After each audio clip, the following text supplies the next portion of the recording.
to the wood here, as you can see. So I'm gonna try to.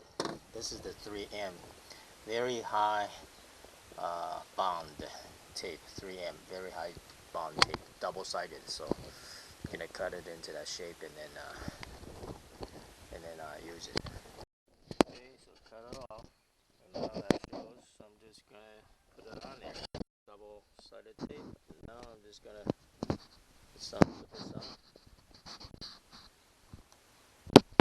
There we go.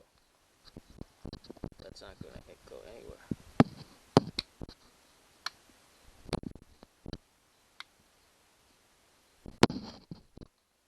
There we go.